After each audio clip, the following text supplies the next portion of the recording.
Hey everyone, saluton! Wait, was that Esperanto? I don't want to learn Esperanto, please cut that out.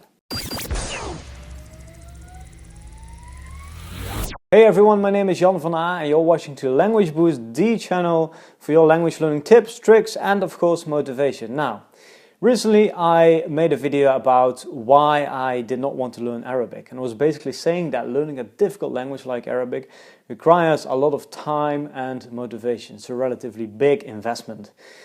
And you know, if you do not really need the language for your life, if you do not really know people who speak Arabic, then why would you learn a language, right? You need a good reason. I don't have the special connection with the language either. But what about Esperanto? Because Esperanto, well, they say it's one of the easiest languages to learn, basically. It's an artificial language, and I quite regularly go to these language events, polyglot events or gatherings, and there's always lots of people who speak Esperanto, and they say, why don't you learn Esperanto? Because it's easy to, we here think it's cool if you speak many languages. Why not just learn Esperanto so that you have another language that you can add on your list, and then your language repertoire looks even more impressive, right? Now, I personally don't have this connection with Esperanto. I see not really the point of learning it. I learn foreign languages because it allows me to communicate with people I could otherwise not communicate with. For example, there's lots of Chinese people who don't speak English. The only way to communicate with them is to speak Chinese. When I lived in China, being able to speak Chinese was great. I could communicate to basically everyone. I thought Russia is a pretty interesting language to learn as well, because there are many Russians who don't speak English. When I was living in Brazil, the same for Brazilian Portuguese. Here in Brussels, I'm living in Brussels at the moment, in Belgium, where I speak French. You see, so all these languages have a use. But what about Esperanto?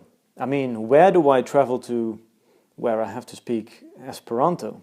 I know that there are Esperanto meetups where people apparently have never been there, but from what I've heard, only speak Esperanto, of course, at these polyglot events or language meetups.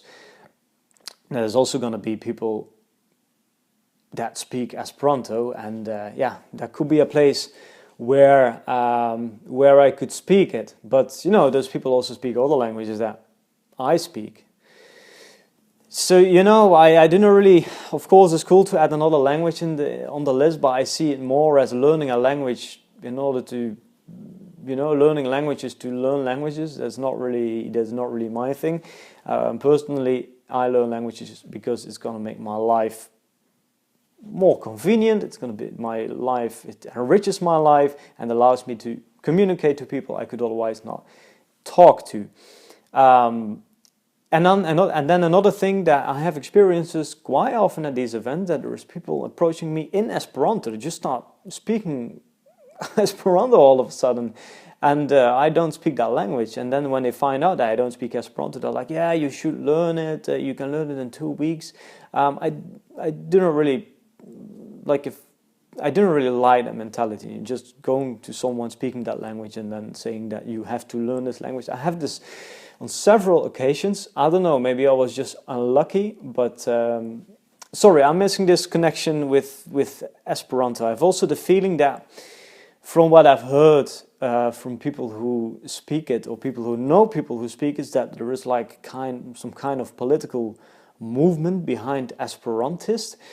I'm not so sure about that. As I said, I don't know. I haven't talked to many Esperantists myself about these things. So if you speak Esperanto, if you know more about this, let me know your feelings in the comments below. What do you think about Esperanto? Is it worth learning? For me, definitely, it's not a language that's high on my list, and I think actually that I won't learn it at all.